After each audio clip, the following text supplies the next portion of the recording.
So, welcome to Paranormal Triage. My name's Brenda, And I'm Ryan.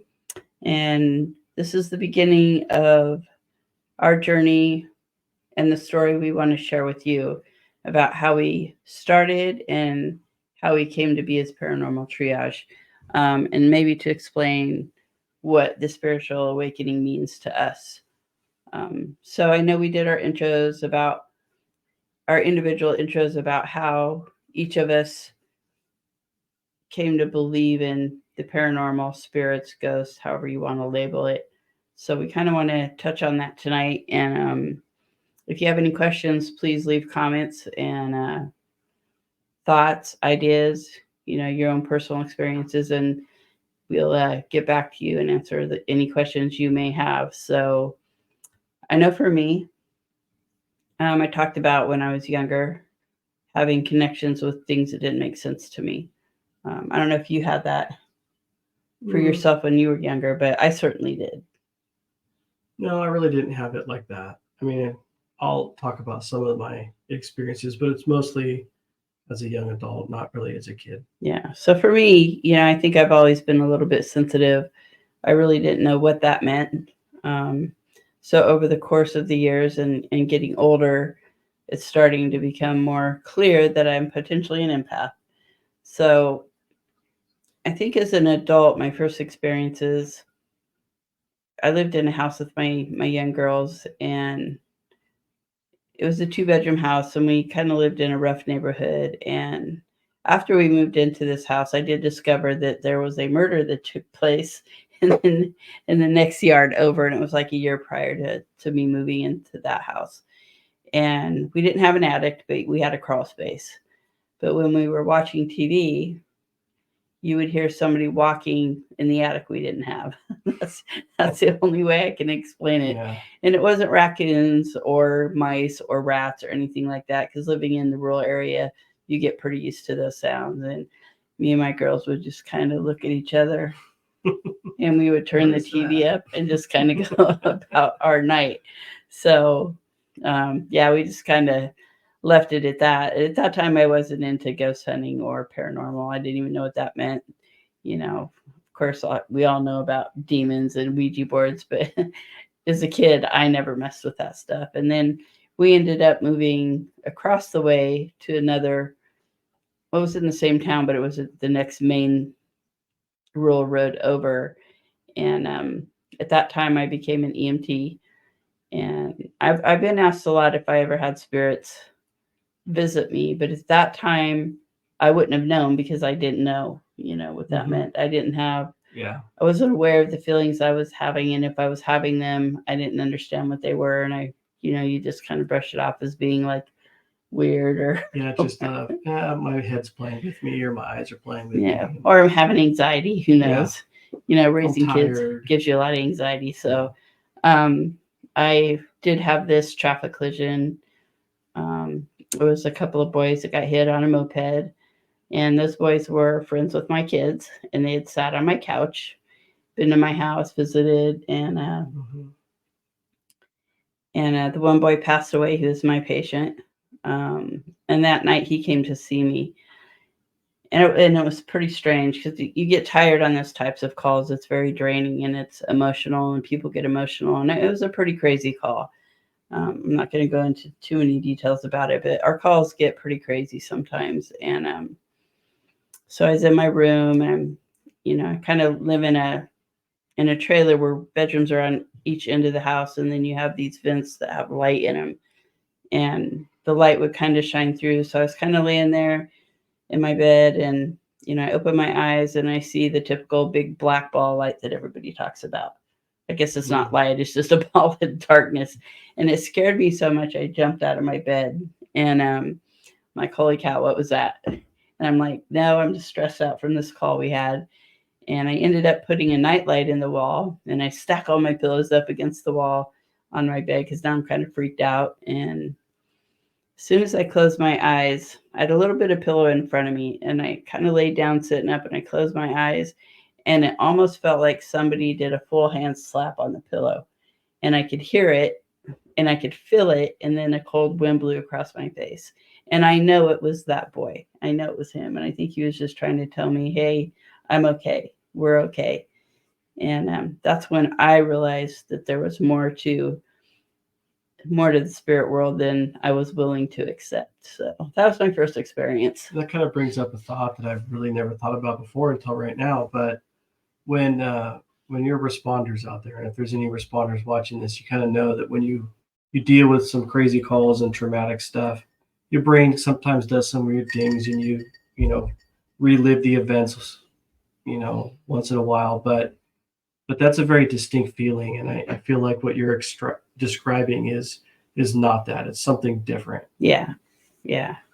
That was different than the normal stuff that I felt. But you got to watch for those things because stress can get you.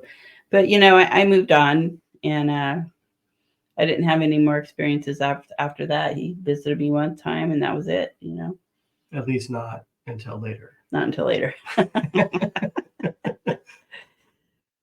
Yeah. My experience is kind of, growing up religious and Catholic. You believe in kind of the biblical side of spirits and guardian angels and people looking out for you from a spiritual sense. And some of the things really, I wouldn't say are like ghostly, but my first experience that made me really kind of think was actually when we were planning our wedding, and we were kind of stressed out over some money and how we're going to come up with this right now, to finish our deposit on something. I don't remember what it was for. But I have some firearms that my grandfather, left to me when he passed away. And, some of my thoughts were maybe I can go to the pawn shop and turn them in and then go pay it back and pick them up later. And, we needed like $500 like the next day. And I went to go get the mail after having those thoughts. And I had a letter from my grandmother, which is the random check for $500. Yeah. And it's like, that was very strange. One of those things that just makes you think. Yeah. Not really like a ghost thing that happened, but makes you think like the universe was listening. The universe was listening, exactly. And that kind of makes sense later on in life. But from a paranormal standpoint, I think my biggest eye-opening experiences that I've really kind of noticed was the house we lived in that ranch. Yeah, the ranch house. It was crazy. I loved that house. It was a beautiful house. It was a great house. It's kind of like the house that, like, I don't know, it's like the white picket fence, but from, the old school days, when, houses were built by men, the fathers, the dads, the grandfathers, the brothers. And it was a 2-story house with a basement. And it had the wraparound deck on it, and it was, off the roadway, had a creek behind it. It was like that typical farmhouse that I think anybody would want to live in the 1800s. And we got super lucky because we were renting that house. Yeah. But the guy who owns it has a cattle company, and it was a working cattle ranch. There was, the farm hands lived at the house next door, and it's not really next door. It was like 200 yards next door. It was fairly close. But yeah, there was cows all over the place, and it was just it was a working ranch. You'd see the dogs work and stuff. So it was a really interesting. Yeah, I don't know. It was more scarier, the spirits in the house or the big cows. Because like from a distance, they're like awesome. You're like, oh my God, we live on a cow ranch. I remember coming home from work one day and you were out there chasing a bull with a broom to get away from the deck. They would get out of their pen somehow. I don't know. And then all of a sudden you have like 25 huge cows in your yard. You're like, man, I don't know. And here I come from a place that's, they don't have cattle ranches where I grew up in. And I come home and I see her with the regular dust broom chasing a big old bull out of the backyard. Yeah, they're a lot bigger when you get right close up to them. So yeah. But that gives you an idea of kind of the ambiance of what that house was, and the people that inhabited that house before us, dating all the way back into the early 1900s. Yeah, it was an apple orchard. They were, they were farming and working people. Yep. And there was a lot of history and stories there that we learned a little bit of it, but, So the workers actually used to live in what they call the quarters, which was in the basement of the house. And you could tell it was a basement, By the time we rented it, it was pretty old, and yeah, you had counters and stuff, but it didn't really look like living quarters. It kind of looked like more of a shop at that point. Yeah. But you could tell it was living quarters, So, but in the part of that bottom of the basement, like when we first moved in, we're like, man, this is so cool. And you go down, and it's like, oh, look at this furnace. It's so cool. We'll build a fire. But right behind that furnace was this dirt area, and it kind of went down at an angle, and it had some weird artifacts in there. Not like so much weird, but old. And you almost wanted to go in there and look at them, but there's always something that just didn't want you to cross. There was just that feeling, that gut feeling, like I shouldn't mess with this stuff. Yeah, but there was cool, like old Coke bottles, and cans, all sorts of old stuff down in there, tools. But it was weird that was the only open space in that whole house. There was no other part in that house like that unfinished dirt area. No. So the whole basement was dirt, but that part was like kind of sloped down. I don't know if it was like, maybe that was the cellar, like the old root cellar back in the day. It could have been, yeah. But it was weird. Yeah, you didn't want to go over there and mess with anything. So we never did, and so we finally get moved into this house. And it was great at first. The rooms were really quirky. One of the rooms was kind of like, they called it the bowling room, and it was long and rectangular. And then that was for my youngest daughter. And then in the middle was another little room that was pretty well lit, but it was kind of an odd room, but it was pretty. It was kind of like maybe where you'd want to put your grandma while she's sewing or something like that. But that's kind of where it was just an extra room. And then the room to the left of the house, that was my oldest daughter's room. And that room was weird. It had some weird angles. Had weird angles. The paint was dark, and it had the typical the Amityville horror window that you'd see in Amityville horror, like the typical scary house, haunted house, like the window where you'd see the little outside. Old lady peeking out at you. Yeah, very much so. So, but it was a great house, But at nighttime, it was scary. It got really dark at nighttime out there, and then you got all these cows wandering around, and you would have to go down to the basement to start your fire for the furnace, because it obviously wasn't. Yeah, the heating was a wood furnace in the basement. That was the only source of heat. So yeah, so you'd have to go down there, and then you got that dirt hill, and you'd be building a fire, and it would literally feel like somebody was sitting on your shoulder, and it freaked you out so bad. It's like, I'm not going to look back. I'm just going to do what I'm doing. I'm going to build this fire. And I would run up to the stairs, slam the door, and I would never look back, because it was that creepy at nighttime. I always tried to take the dog down with me. Yeah. I just felt better with the dog, because you had that, like, someone's looking at you. Yeah. Close enough that you could almost feel like they're breathing on you. Right. Yeah.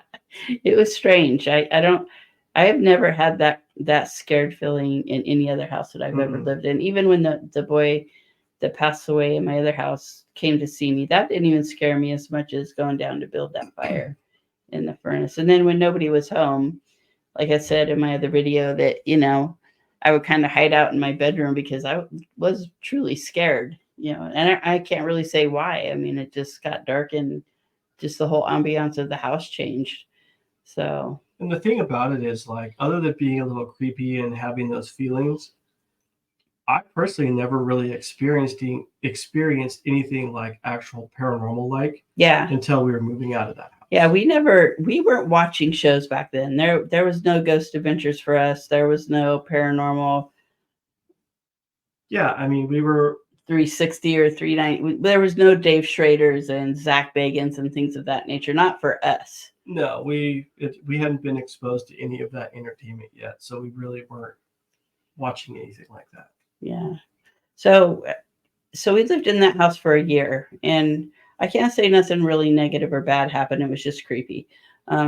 So when we were moving out, you get down to the last stuff, and you're just checking everything to make sure you didn't leave anything behind. And remember the midget doors up there? Mm-hmm. So in these old houses, I call them the midget doors, but they're just short doors, and they had latches that you had to latch down, and they were kind of hard to shut, and they were definitely hard. They just didn't pop open. the latches just didn't pop off and the door No, couldn't that was open. that was wood from, the mid 1900s when they built that stuff. So there were solid doors. They were Yeah. heavy, and it was like storage space in there. Yeah. Yeah, it's like a big closet. So the last day that we were moving out, I had went up, brought everything down that I was going to take out. It was pretty empty up there. I went up, I shut all those midget doors, locked them down, and I get downstairs and I hear a pop. So I'm like, oh, that's weird. So I go back up, and it was in my oldest daughter's room, the weird room that was kind of dark and creepy, and just it was just a weird room. But all the midget doors were open in that room. And I was like, okay, I'm out. But earlier, before that incident happened, I had taken the phone off the wall when we still had cords on our phones. Mm-hmm. We still had landlines with long cords. I had taken that phone off the wall and I wrapped the cord around the phone like you do, and I set it on a desk. I think it was in a box on a desk, and that's where I left it. And then you'd have to take it from there. Yeah, and to kind of give you an idea of those small doors, that was only on the second floor. Yeah, only on the second floor. So the first floor didn't have those. No. But so she had already left with the kids, and a friend of mine came over to help move a few of the heavy items, and we're packing up stuff and moving it out to the carport where we had like a car and a trailer and everything else, and this little desk, it's a small little like 3 foot by, it's just something you put a computer on, right? But on top of that was the box that had some random books and stuff, and then it had that phone. Where was that phone? The desk really wasn't that heavy, but it's kind of awkward to walk through the house to get out to where the carport was. And so my buddy and I pick up this thing and start walking, and all of a sudden that phone, very distinct because it's an old phone, has a bell when it rings, and it started ringing. Yeah. And you guys said it rang like 8 times, right? Oh, yeah. It rang several times, and it continued to ring. So we just kind of looked at each other. I really didn't know what to do. So I picked it up and unwrapped the cord, and I actually answered the phone. And there was no dial tone, no voices, nothing on the other end, and it stopped ringing, and it was weird. We kind of looked at each other like, all right, we're going to get the heck out of here. Let's wrap this stuff up. And we got outside of the house to where the carport was, and it was a good day, probably 70 outside, and this was probably maybe 2 o'clock in the afternoon. Yeah, it was a nice day. Not a cloud in the sky, except over the house. Yeah. Because it decided it wanted to hail like crazy right over the house where we were at. And it was a nice day. I remember that day like it was yesterday. It was a clear, nice, sunny day. And when you look out, you could see across the pasture where the cows are at, it was dry. There was no hail. You could see the dirt driveway, and you could see a distinct line where the hail had stopped. You look next door to the ranch hand's house, dry. And it just hailed for probably 3 or 4 minutes or something like that, and then just stopped. Yep. So we kind of looked at each other and said, I don't care about loading any of this stuff up. We're just going to leave. So we ended up going back a couple of days later to finish that up. Well, to take it back a step, when we first moved into that house, it was our first house together, and conveniently enough, he gets the flu. Yeah. What a shocker. So that left me and my girls to kind of move in that first night by ourselves. And because it was dark and it was kind of creepy and we weren't used to it yet, I got a bunch of snacks and stuff together, and there was a TV in my youngest daughter's room, which was the bowling room, the long room. And we went in there, we got all set up, and I'm like, oh, I forgot something. Well, the door had shut, the bedroom door, and I went to get out, and it was locked. And it was, I don't even know how it was locked. There was no lock on the inside. There was no lock on the outside of the door, and I couldn't get us out of the door. I would have had to kick the door in. And I ended up calling Ryan and like, hey, we're locked in this room, and we can't get out. Oh, I had to bring my tools and take the doorknob apart, which is like a Victorian doorknob. Yeah. The kind with like the old school skeleton keys. Yeah, it made no sense what happened. There's no reason why it should have been locked from the inside. Yeah, made no sense at all. So that was kind of weird. Yeah, that is. I forgot about that. Yeah. But to kind of wrap that up at the house, the very last day when I was moving the last few things out, or the night before the last day, I had the pickup truck and went around. I had just a couple boxes. So they were in the basement. Pulled them out of the basement, put them in the truck. I had the dog with me. Walked through the entire house, made sure all the lights were off. Everything was good. It was completely empty. And get in the truck and start driving around the house back out to the driveway. And I just had that just overall feeling of like, It's just that uneasy feeling. Uneasy, creepy. Okay, something is behind me. Yep. Now my dog is in the passenger seat of the truck, and all the hair is standing up on him, and he's looking out the back window, and he is barking like he wants to jump out there and eat something. Yeah. Yeah, when Ollie was like wanting to get something, he would let you know about it. There was not just no bones about a barker dog. He would only go out and do that if he was scared of something. Yeah. So I turned over my shoulder, and out of that classic top window, I could see a black shaped figure. And it was like, put it in drive and put the pedal to the metal, and I left as fast as I could. Didn't look back, but I did end up going back the next day to turn the key into the owner of the property. Yeah.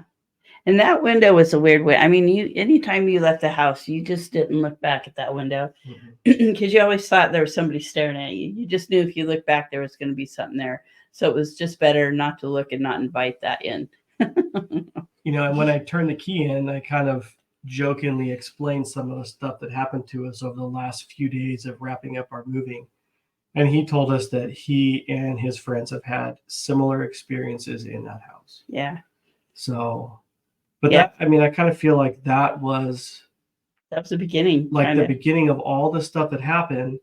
And then we kind of moved forward with our lives, not really thinking much of it from an investigative standpoint, more of just that was a crazy experience. Yeah. And I think it was after that, I think my oldest daughter might have introduced us to Ghost Adventures. And he's like, Mom, you got to watch this show. And I kind of think, well, you said you'd watched it before. I'd seen a couple episodes but I never before. Did. Yeah. But yeah, living in a different house and moving on with our lives and, finishing up our wedding process and all that. So it's like life was very busy. Yeah. But yeah, we had watched a little bit of Ghost Adventures and then, we kind of moved on and then we ended up in this house. Yeah. Fast forward however many years. And then, and now we're at our current house. Yeah. I think 2 years, 3 years. And then, got kind of really into watching a lot of these shows and kind of decided, hey, this would be fun to try. Yeah. So, yeah. I mean, in EMS, especially when you have both, parties doing EMS, it's a lot of time out of your day. You don't have much of a social life. You don't, and we're, we have kids, so that takes up a lot of time. And we're like, it'd be kind of fun to just get a camera and maybe do some history, some of the unwritten history, which is really hard to get, by the way. That's like a chore, but that's another video. But yeah, we had actually bought John a camera and he used it a little bit. And then we're like, hey, we're taking your camera. We're going to start videotaping some stuff. And I can't remember where we started. Was it before? I don't think we really did any like ghost filming stuff. We just kind of messed around with the camera. I don't think any of the actual like, okay, this is it. This is what we want to try to do an investigation was until after we visit the museum. Yeah. Oh yeah. Okay. Yeah. So, we, that was after my dad passed away though, right? It was, but that was before his ashes came. So to kind of start at the beginning of this, April of 2022, my dad passed away. I was there for his last moments. I kind of had to pull the cord on him. He was sickly, but so after that, we had our anniversary in May, and we really wanted to go to Zach Bagans' museum because he had a lot of cool stuff in there, the stuff that I was interested in. I've always liked old stuff and antique things, and my oldest daughter, she always liked that kind of stuff, and we would go antique shopping all the time. So yeah, we were just decided to follow through with our stuff. We were still waiting to decide to do what we were going to do with my dad. He was being cremated and things of that nature. So that hadn't really came full circle yet. So I think a big catalyst for wanting to go to the museum, on top of it's just kind of a cool place to go, was that we, being so amateur in wanting to try some hunting and investigation, that they kind of offer one of those like investigation type tours. So it's like, hey, we could go watch what they do. They can explain what they do, and then kind of get an idea of if it's really something we want to try. Yeah. So. And I was super excited. That was like, yeah, I was super excited. You know, I'm not going to lie. I'm a Ghost Adventures fan. You know, that was for me. Just it was about the history, not so much the paranormal either. Really, that just kind of came along later. I really liked the stories behind their shows, and you know, I learned a lot. You know, so that's what kind of we wanted to go to the museum just to see, and we wanted to do the night tour, and it was awesome. It was an experience, and I recommend it for anybody that's into this stuff. But that was like the beginning of me realizing that I might be an empath.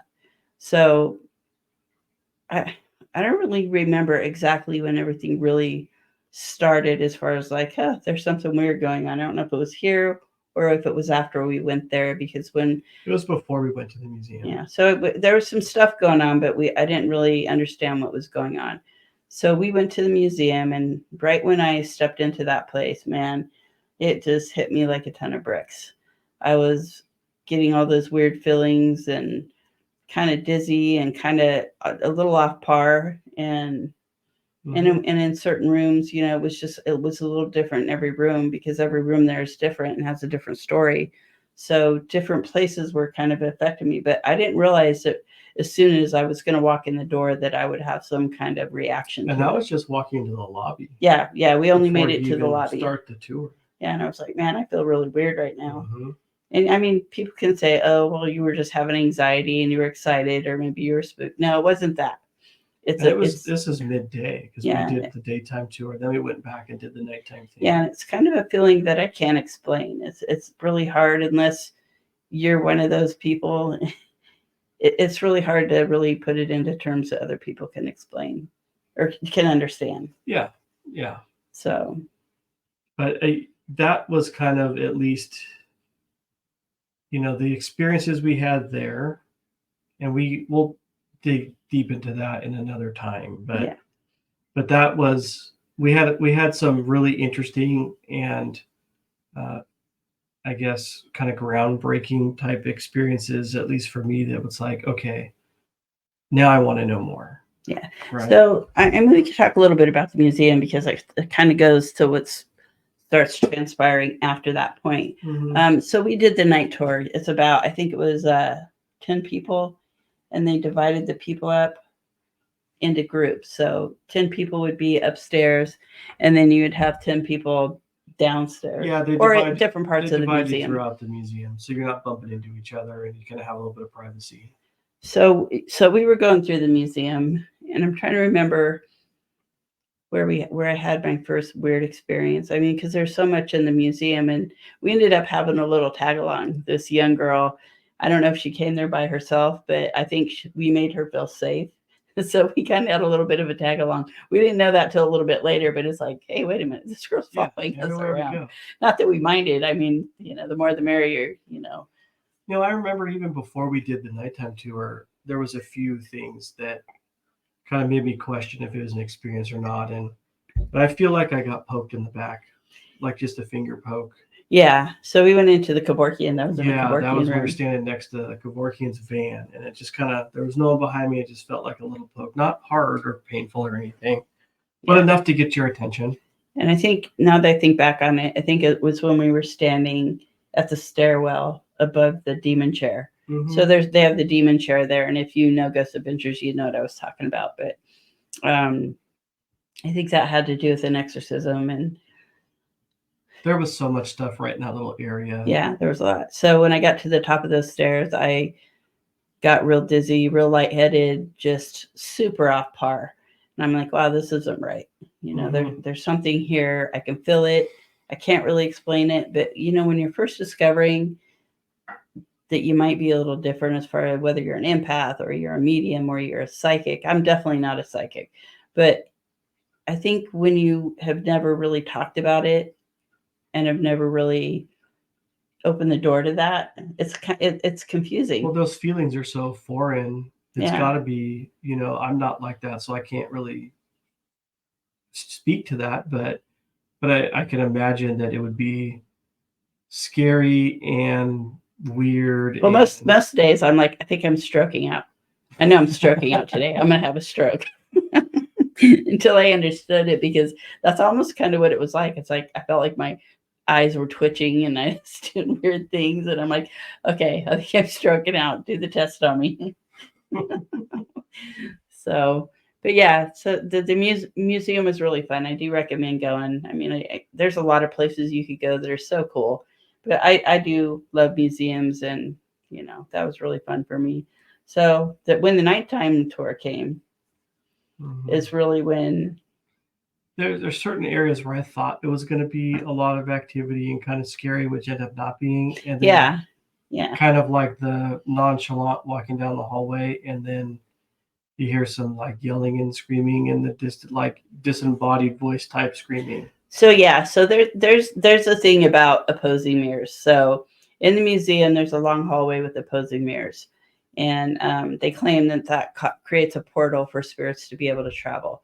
So we have no opposing mirrors in our house, but so we do. We went to this one exhibit, which was really cool because it was a circus exhibit, and I love miniature stuff, and that was like the most badass thing I've ever seen in my life. It was cool. But it was also creepy too, because back in the day, everything was creepy.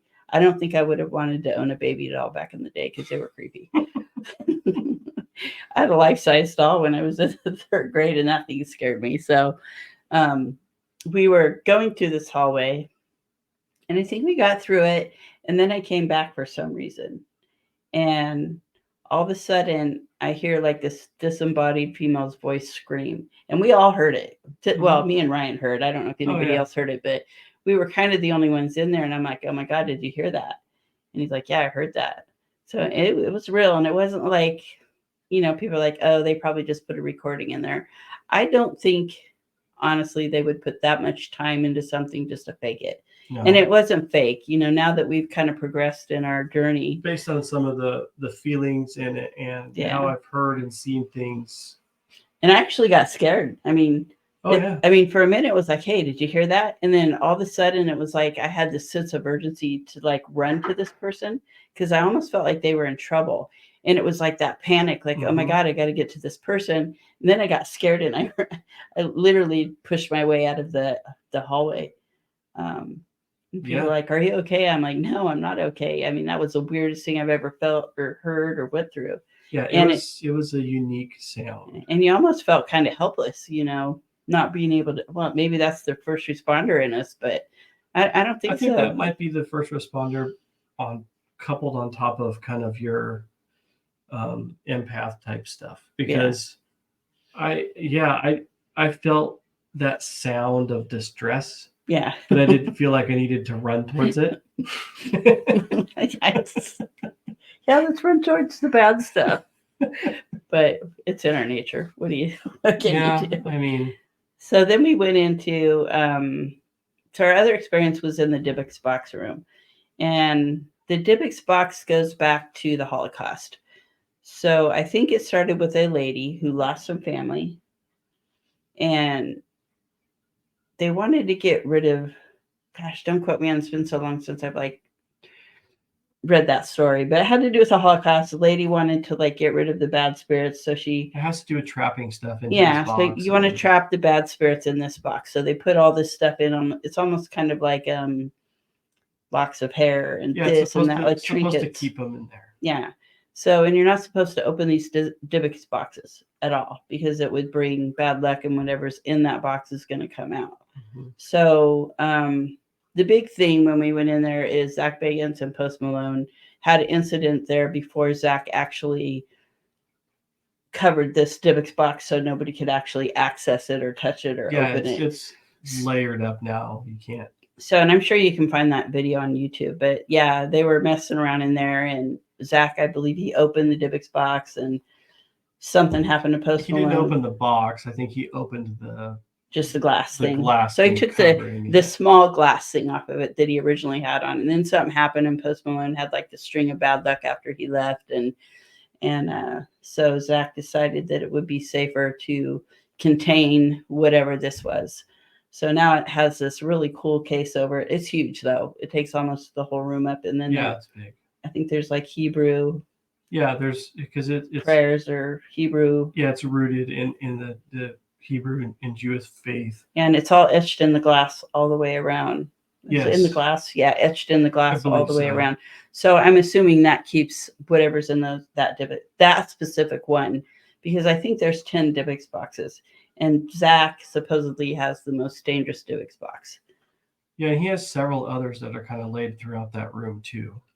So when we went in there, so everybody's excited about going to this room because of Post Malone and that whole story. And that's all they were talking about. So we go in there and I don't know if it was right away, but we go in and we're looking at it and we're pretty impressed and we're kind of freaked out because of all the stories. And mind you, we were in there by ourselves at the nighttime thing. So we're asking all the same dumb questions everybody else is asking. Oh, so I heard you and Post Malone had this stupid thing. And we had the spirit box that was provided. Oh, yeah, we had the spirit box. We had a spirit box. It was just a real simple spirit box that you can borrow from the museum. So that's what we were asking questions, hoping to hear. We had no idea how to use it.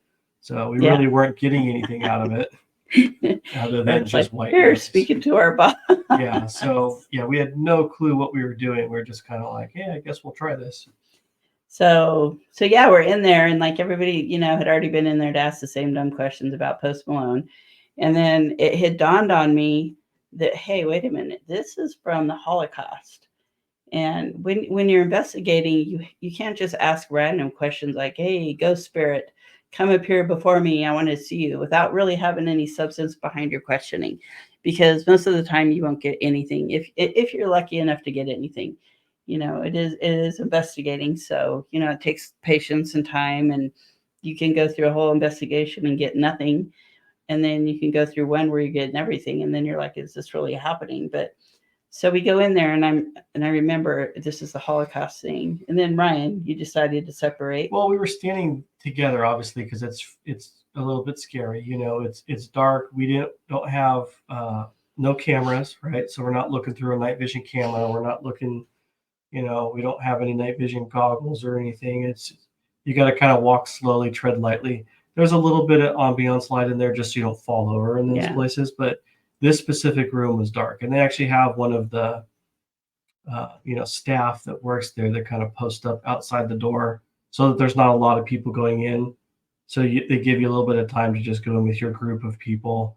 So it's not a safety issue. But, so you are all crammed in one room and everybody gets a turn. So she was like sitting outside the door, just kind of hanging out there. And so we were kind of shoulder to shoulder walking through here, asking questions. And I don't know why, but I just had this weird feeling I wanted to walk to the corner of the room there was another Dybbuk box that had to do with offerings, right? Yeah. And we did the daytime tour. You could tell people have left, money there and their IDs and driver's licenses and, challenge coins and what have you. They had left. I don't think we dropped anything. We were too like, we're not dropping nothing there. I didn't want to, none of it really made sense. But that's for some reason I was kind of drawn to walking over there.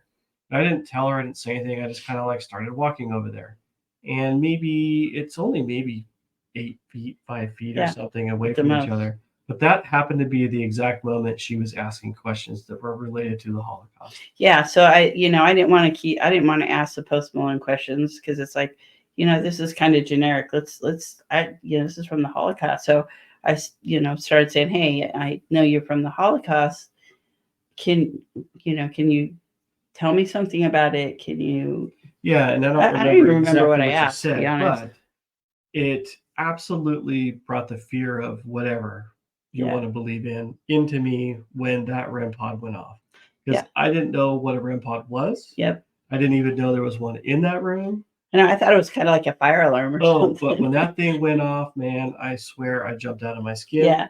And we both looked at each other and ran out. And the staff member was like, everything okay? It's like, there's this thing going off and it's beeping. And she's like, oh, that's a REM pod. And she explained to us what it was. I had no idea. And it's like, she was amazed because that doesn't really happen very often in that room, especially during the nighttime tours. Yeah. So what a REM pod is, it's a round piece of equipment. It has a bunch of lights on it and it has an antenna. And it senses the frequencies and energy. So when a spirit or something passes by it, it sets it off. And depending on how much energy goes by is dependent on how reactive all How of many the of the lights go actually off, go right? off? But So you you have might to, get one little beep, or you might get like a rainbow yeah, of lights. and you have to be within like 6 inches of it. You can't. You got to be close. If Yeah. you have the antenna here, it's like just waving your hand over won't set it off. You actually have to like brush right next to it. Yeah. So that thing went off like crazy. Oh, and it was loud, and it was the Every 4th light of was July light flashing. show. And it was right after I asked the questions about the Holocaust. So that was kind of odd, So then we had to talk her into letting us go back in, because it's like, well, you only get so much time in that room. It's like, well, we set that off, and we kind of like. And she was very gladly like, hey, there's not a lot of people waiting. Yeah. So and because you guys got a reaction, go for it. And she actually followed us in the second time. Yeah. And kind of stayed back, but kind of followed us in and watched what we were doing. And it did go off a second time. And sure enough, we walk in there and it goes off again. So yeah, we didn't even ask any questions. I think we just kind of just walked back in, and it was like, looked around and kind of looked at each other, and all of a sudden, boom, 4th of July again. Mm-hmm. And it was a little scary. And the staff member was like, wow, that's really cool. I've never seen it twice like that. Yeah. So it's cool. I mean, we could talk about the museum all day long, but and I know we're kind of rambling about that, but all of those experiences is kind of what, we got bit by the bug, essentially, right? Yeah, and, absolutely. Before, we did the tour and did everything, and then we ended up going back to the museum the next day, right? Yeah. So it's a super late night tour. We went back to our hotel and slept and all that stuff, and we ended up going back to the gift shop the next day because we just had to buy a spirit box. Yeah, and we did. Yep, that was our first piece of equipment. That was that was the it. domino effect, and now here we are, right, with all the stuff in the middle. Yeah, but that's what started it. So yeah, we need to probably move on from the museum. Yeah. That was the beginning. I mean, of everything. But without understanding those experiences and how much that kind of like the framework that did right for us, all of this other stuff that happened that we're going to talk about, the tragedies and all of the ashes, none of it would have really made sense. Yeah. So it's important to know. So when my dad passed away, so we'll kind of move on a little bit because don't want to make this too long. But when my dad passed away, we finally got his ashes, I think that summer. Like, it was like we went to the museum in May, and I think I got my dad's ashes in June. And my dad was a logger, and, he didn't get along with law enforcement very well. I don't think a lot of loggers did back in the day. They were kind of rough and tumble and drinkers, and, they just, it was a logging lifestyle. It's a different lifestyle. So we ended up with my dad's ashes. And not long after that, we started experiencing paranormal activity in our house. Yeah. And, we have this little toy police car that the kids have.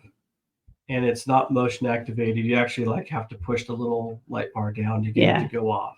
And you have to push it pretty hard. Half the time it doesn't go off because it's kind of old and beat up. Yeah. But watching TV late at night, she was gone at work on shift on the ambulance. So I was home with the kids. And I'm watching TV, and I'm watching a show that actually is logging. It's a show out of Canada where they're following loggers around. And they had mentioned something about, the Fish and Game or the Forest Cops or something like that had been mentioned on the TV. And sure as heck, that thing went off. Yep. And my dad was kind of a late person. So I think this stuff started happening around 11 o'clock. Mm-hmm. After 11 o'clock, because my dad, he would stay up really late. And I didn't get to see that part of it. And then, you talked about the spices falling off the shelves and stuff like that, and things falling out of the pantry. Well, the weird thing is like, here we have like our one camera. Yeah. Right. We got our spirit box. And I think we actually had, by that point, bought like one of those like light up EMF meters. Oh, yeah. Right. Yeah. So this thing goes off, and it kind of startles me, and I'm like, okay, this is it. I got to capture this.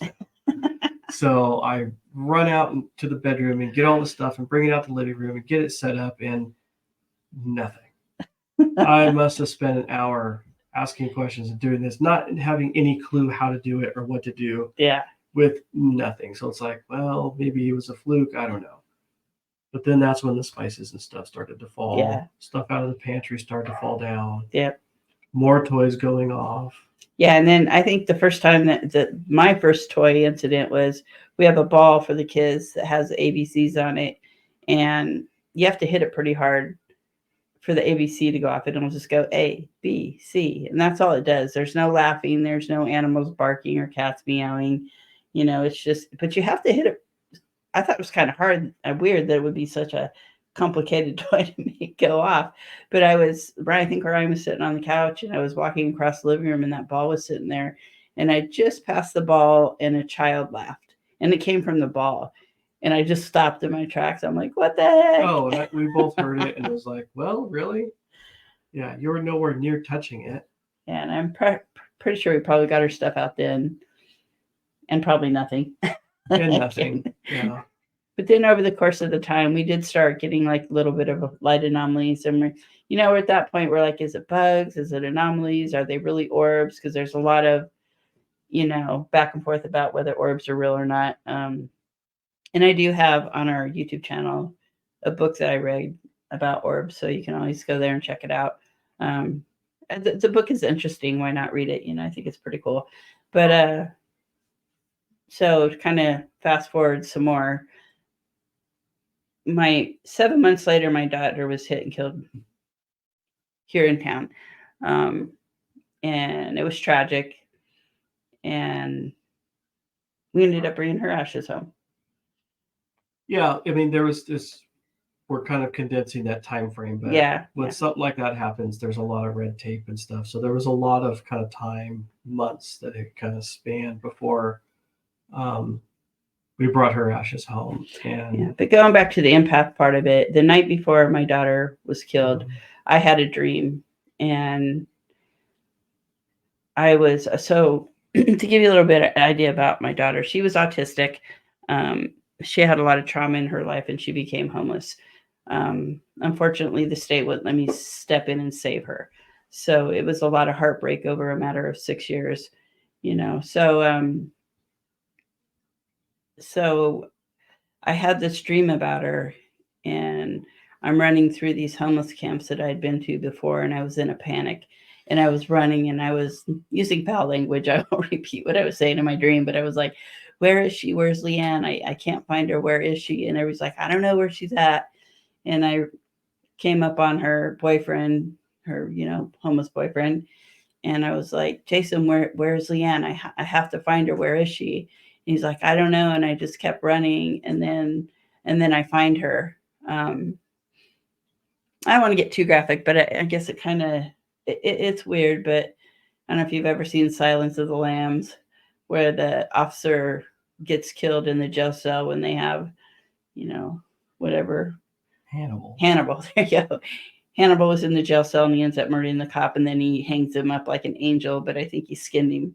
But that's kind of how I found my daughter. She was hung up between two trees, and then I woke up.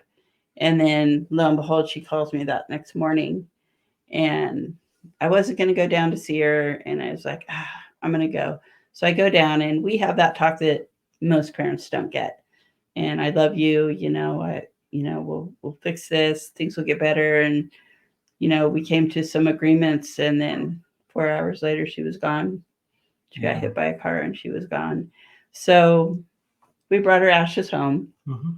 And somehow I ended up with her dad's ashes. Well, we need to talk about also, we have the jewelry she was wearing. Oh, yeah. And then we have a little piece of her hair. Rings.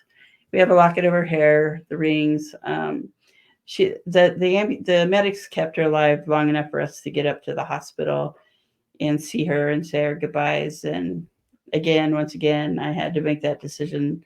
Well, I wanted everything pulled, take everything off. I don't want her on tubes. I don't want her on anything. This is it. She was brain dead. But so I did get to hold her hand until she passed. And I think that speaks volumes, because it's the same thing with my dad. I held his hand, and it was up to me to make those calls till the end. And I don't know, maybe there's some connection there that I think so. That kind of escalated the empath part of me and opened up that door a little bit more. because after bringing Leon's ashes home and Rick's ashes and my dad, things really escalated in our house. Well, yeah, everything got a little more intense, a little bit more heavy. Yeah. I was starting to get affected. I was having like kind of rages in the middle of the night and for no good reason and losing track of time. And the only way I can describe it is like when you space off. Like you're like, oh, I just spaced off. What an idiot. Where'd that time go? But I would lose that time though, and I would come out of it and I would be like really disorganized, didn't know where to go from that moment. Like, should I wash dishes? Should I go sit down? I feel so tired and so confused. And I did get to the point where every day I was just exhausted. And I kind of, from my brain is very analytical, and coming from a EMS and fire background, I kind of relate it to like watching your body language when you kind of go through that. It almost looks like focal seizure-ish. Yeah. Right? I know that's not really seizure-ish isn't a word, but it has an essence of almost like a focal seizure, but you're not staring. Yeah, focal seizure is a seizure without having convulsions. You're not flopping around on the ground. Most of the time people wouldn't even know you're having a focal seizure. But I mean, you're interactive, talking, walking, all that stuff, but just like the way your eyes look, the way your skin color changes, and then when we wrap things up and things kind of settle down for you, it's almost like a little bit of post-ictal where you're super tired. Yeah. Although you have, it's not a seizure, right? But I kind of relate to that's kind of probably how the same feelings are. Yeah. Yeah. So that's just something that I've noticed, and I've got to the point where I can kind of key in onto that you're not feeling normal.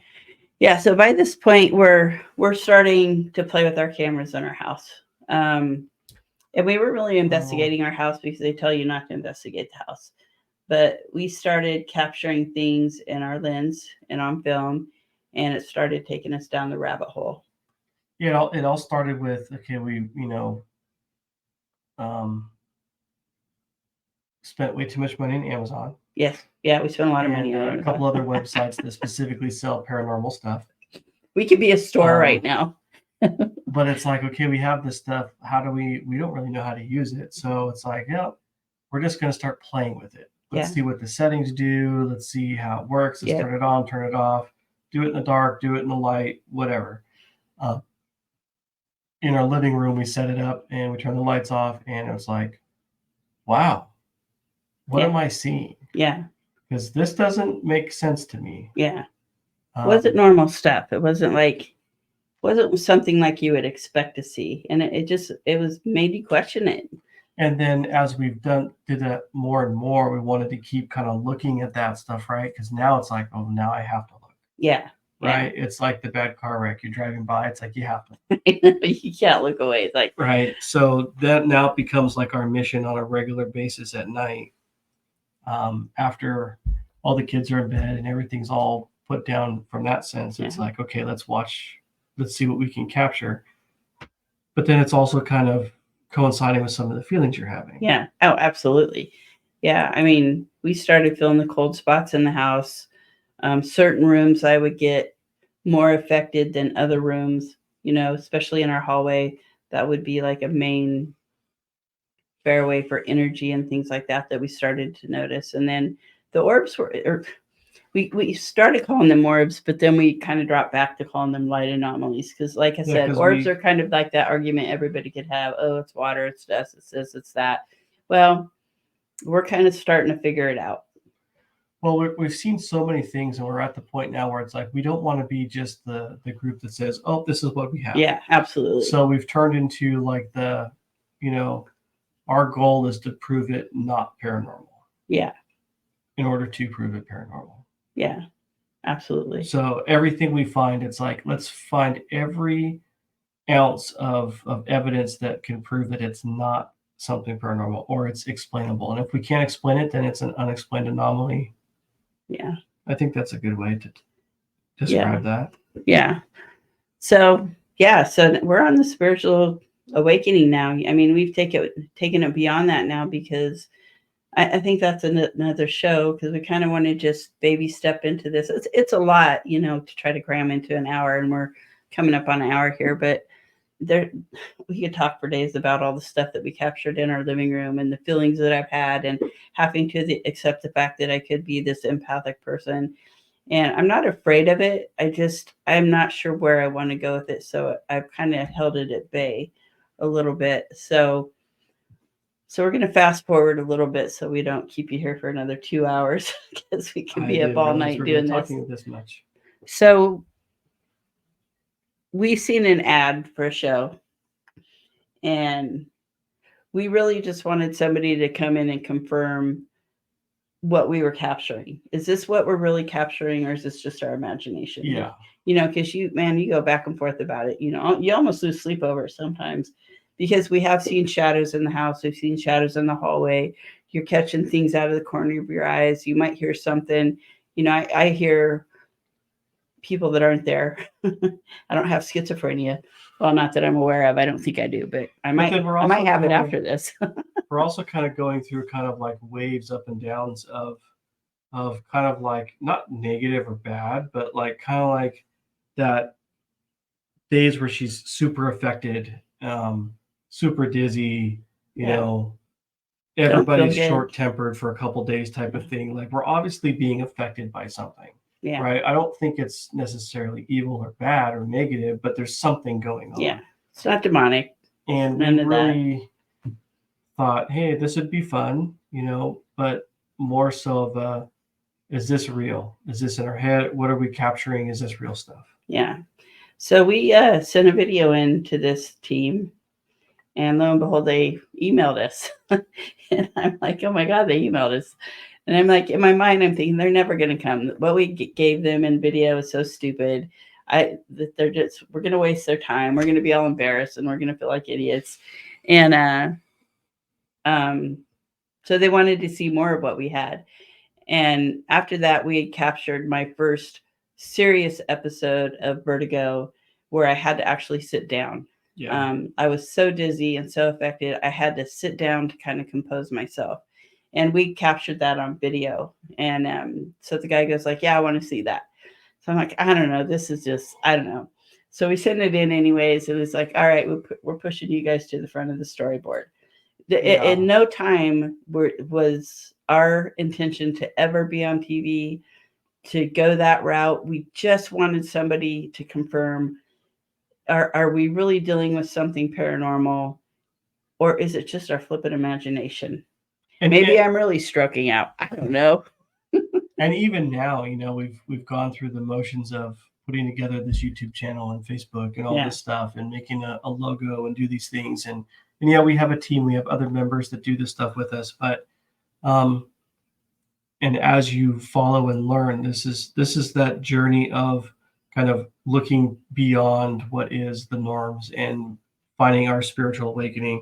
This is not about clicks and likes and stuff like that, although we'd like you to watch it, but we're hoping that maybe someone has another question that feels the same way and can relate and maybe just want to watch our journey. But I guess it's kind of like a video diary. We have to document all the stuff we're going through. And maybe you have questions that we can answer or help you through. Like, most of our investigations right now, which haven't been too many because it seems like every time we start getting on our feet, we have a disaster, but we'll get through it.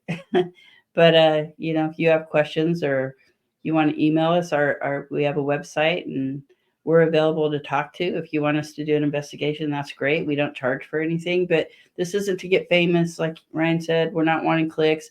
Yeah, like and share the stories with other people just because we want to share our journey. And that's it. We're not monetized. We don't get nothing out of this. Yeah, we don't plan to be. We want to get people to follow our journey. And so we kind of have to say that before we show any of the other stuff, because it's like we're not showing this stuff to try to become famous. Yeah, right. It's not what this is at all.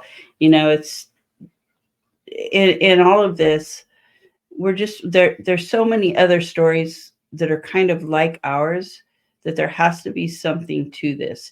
it can't just be a million people's imagination that we're seeing things, whether it's you're seeing ghosts or shadows or apparitions or manifestations.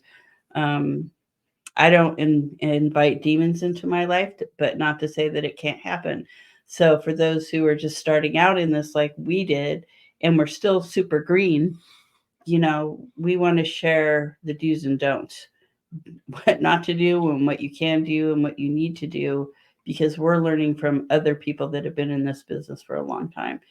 And we're starting to meet some really cool and knowledgeable people. And that's awesome to me. That, I just think that's and awesome. People from all different walks of the paranormal kind of circle, everything from, the entertainment side, the TV side, to the just the standard, talk show that's opening up the eyes to more than just the entertainment side of this.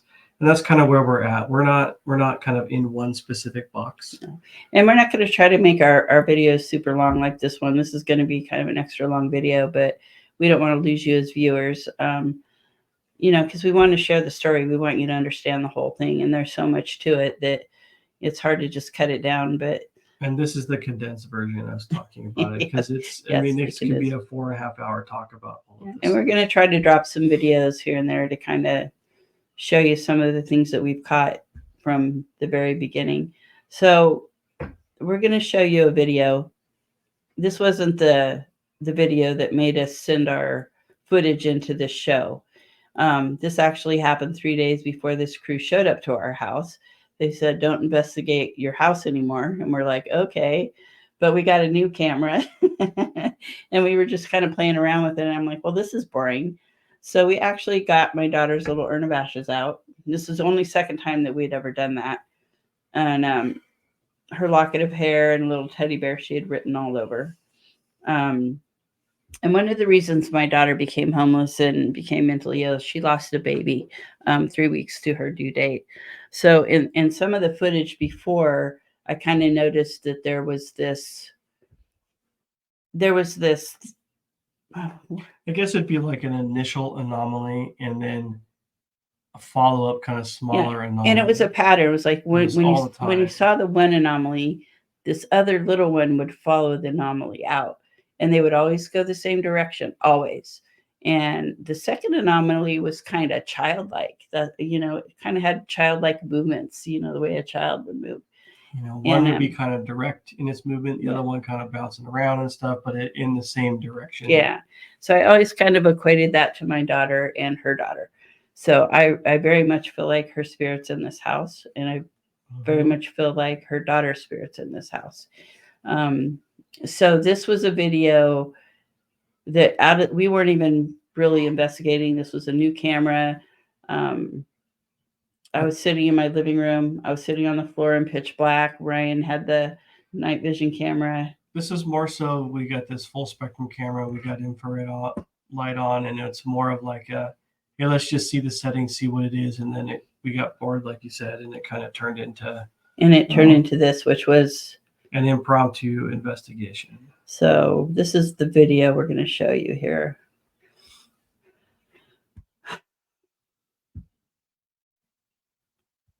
So to kind of set this up, when we were sitting here, there's a lot more to it. I kind of gave you the short version. When my daughter was younger, she just had no filter ever or anything like that. She was always like kind of an in-your-face kid. And her deal was, Mom, what are we doing today? She's like a shoulder poker, always poking my shoulder. I'm like, you're driving me crazy. And I would give anything to have her poke my shoulder again. But when I'm sitting here, I go, Leanne, poke my shoulder like you do. And this is what we captured.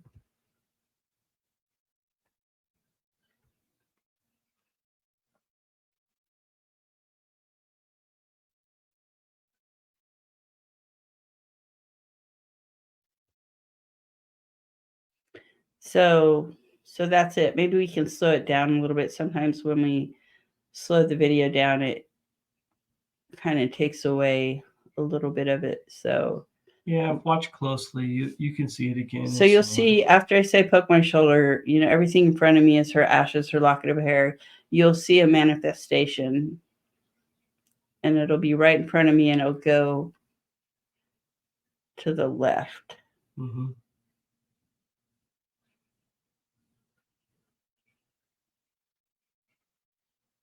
There it comes right there. Comes So up. that white wispy little thing right there. And then if you notice to the right,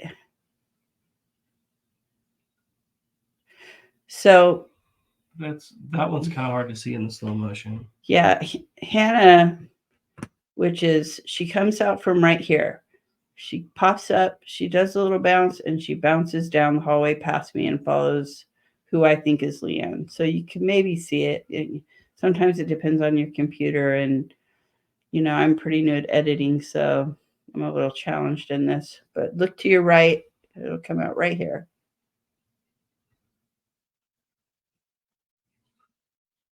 Yep, let me take speed off. Hold on here. Let's redo that.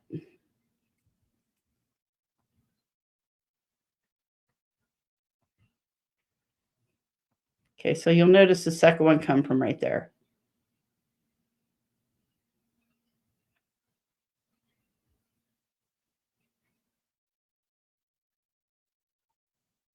Yeah, I don't know. Sometimes you can see it, sometimes you can. I don't know why, but she bounces out of this area right here and just kind of bounces down the hallway.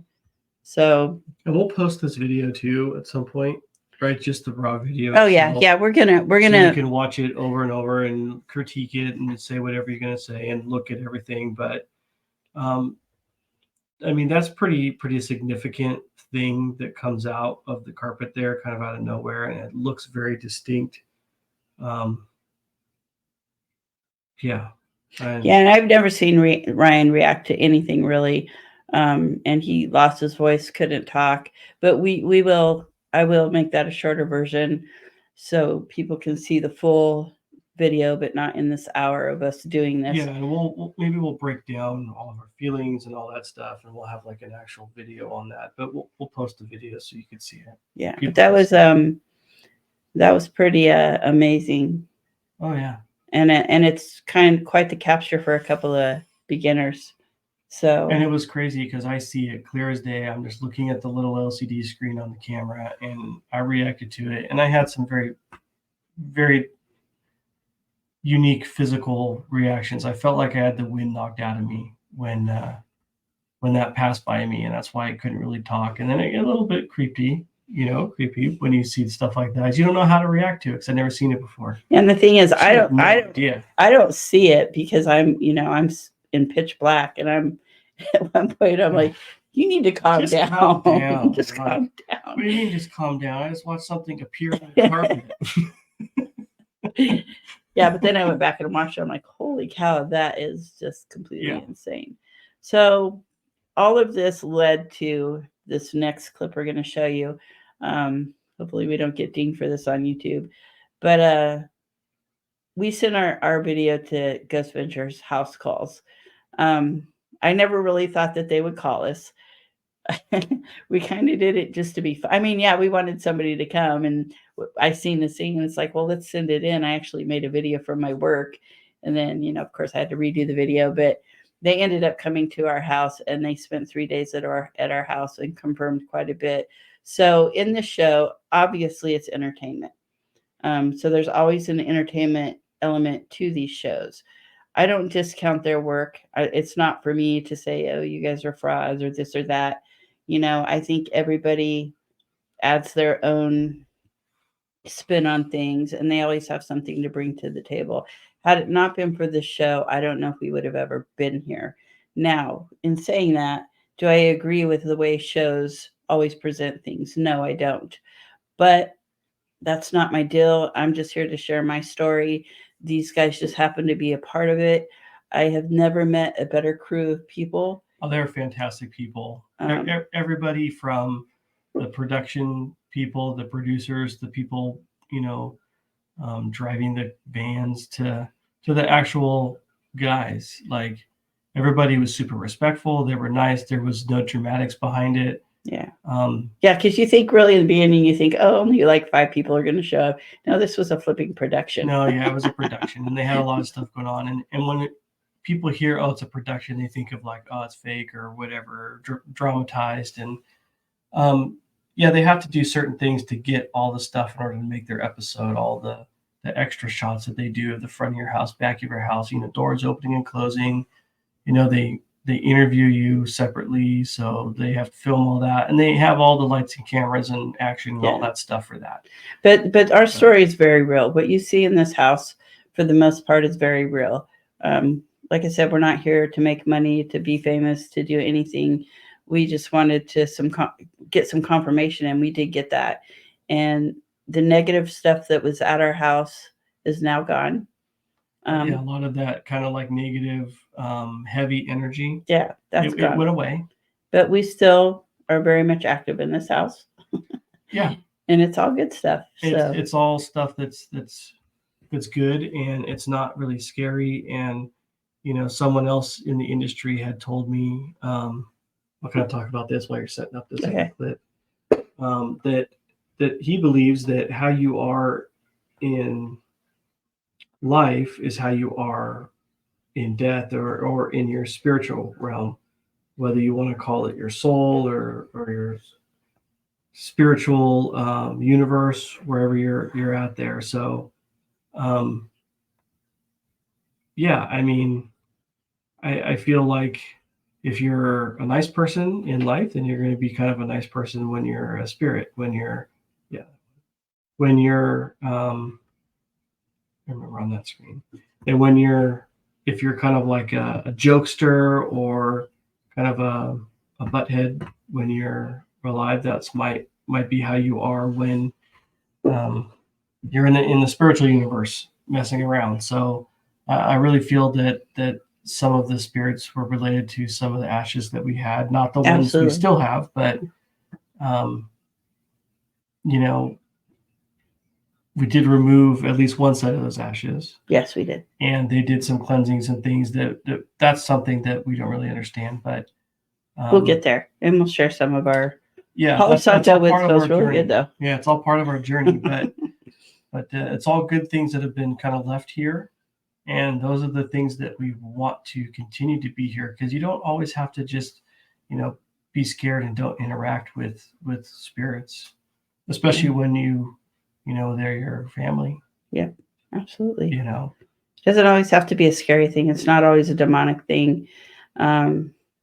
Just to say, there are no demons in my house. There never has been. Anyway, so we're going to show you this clip. This is going to be the last clip we show tonight, because we're kind of running past our time here.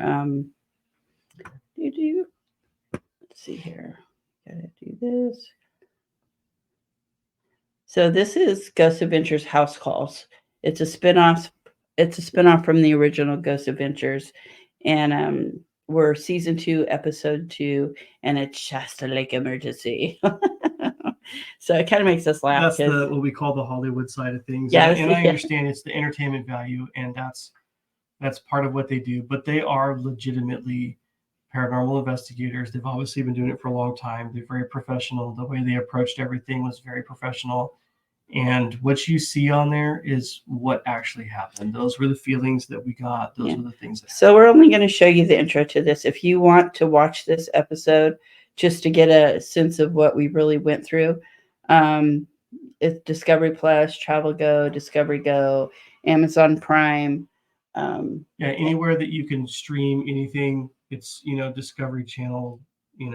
And we will come back, and we will come back and break this episode down. We won't show the whole episode. I'm not sure. So we're pretty new at this, so I don't want to get dinged on YouTube and have a bunch of angry producers calling me. So we'll break it down the best that we can on another episode. But we think that if you really want to watch it, go there and watch it, because it'll give you a better idea. They work their tail off to put this production together. And although there are a few, let me emphasize, a few things that we kind of disagree with how it was, we understand it's entertainment from that side. From an investigation and paranormal standpoint, that is 100% like legitimate what went on. Yeah. Okay. So here we go. How often do you say there's activity going on in the house? It's probably been on a daily basis. We're kind of at a loss right now. It did it again. It just did it again. I don't like this. I'm going to try not to use this phone. Okay. That's a sure sign that something is affecting you and making you feel that way. gateway. It's a gateway? Oh my God. They could be having a demonic infestation. Lauren! What? Come here, quick.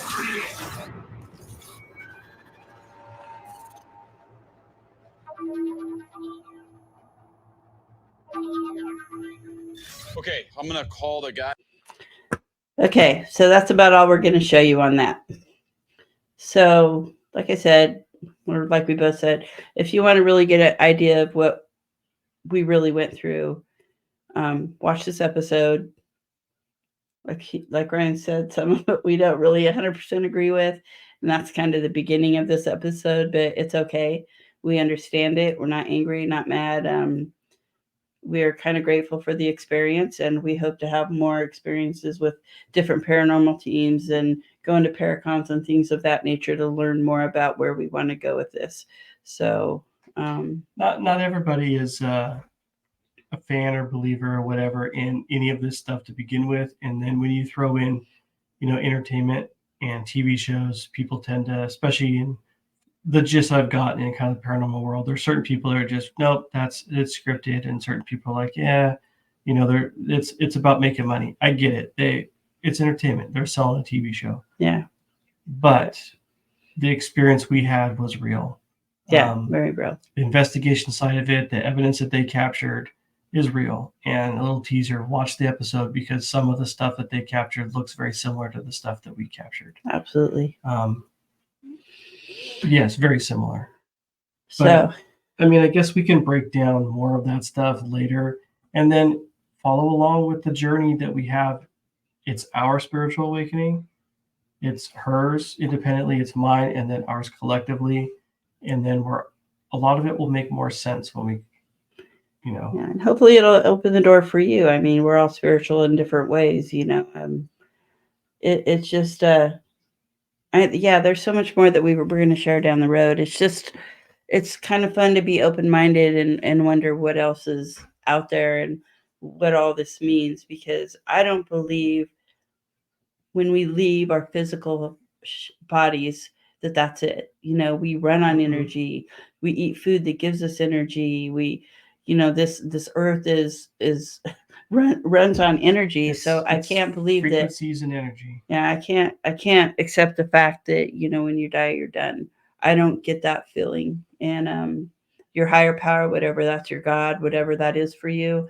I mean, the biggest gift that we've been given is these memories and dreaming and this recollection of things and things that just are unexplainable on some days. So there has to be more to this. And that's where our spiritual awakening is kind of coming around, and we'll probably take different directions, and we'll get off the path of paranormal and we'll come back to it. So we're going to be a little bit of everything. There's so many different things that you can investigate, check on.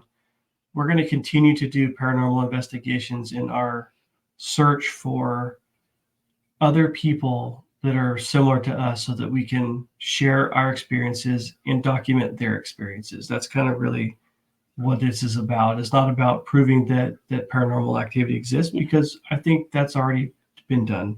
Yeah. Right? We're not trying to figure out where you go after you die. We might ask some of those questions, but there's so many things. And that's something too, that in order for us to continue on this journey with our spiritual awakening, we need you to ask us some questions, open up some of those doors too, so that we can. And then maybe it's something we don't know about. Yeah, and then I've read a few books. Well, I'm reading a few books. One book it's about being an empath, and I will start that diary series pretty soon. But then I've read books about orbs. Like I said, that's on our webpage, www.paranormaltriage.com. That was an interesting book about orbs, and it was written by very educated people. So it's not like they're just ding dongs that are running around going, look at these orbs. But, and that's no offense to ding dongs running around sharing stories about orbs, because that would be us. But then I also read a book. It's Theater of the Mind by Dave Schrader. It's just a fun book to read. I like Dave Schrader. He's interesting. He makes me laugh. I don't get nothing out of this. He doesn't even know I'm sharing that book. But Theater of the Mind, a fun little book to read. And it's just different people's accounts. And I think some of Dave Schrader's accounts are the paranormal. So, yeah. Anyway, Yeah, and I think, we want to approach everything that we investigate, not only from a paranormal level, but some of the questions, like you read these people's stories, and it's not just about ghosts. It's you got monsters and aliens and UFOs and all this stuff. And are they connected? Are they not connected? Yeah, so approaching it from looking at the shows, how realistic are the shows? Is it really all theater, or is it people that actually care? And I believe that Ghost Adventures actually does care. But it's everything. Everything can be questioned. Everything can be investigated.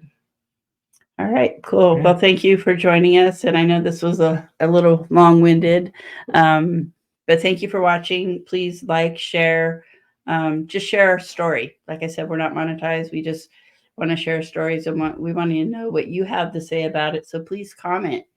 If you don't want to like and subscribe and share it, then at least comment. Yeah. And no animals, darn it. I'm not a cat paranormal investigator. Anyways, all right. Have a good night. All right, We'll bye. see ya.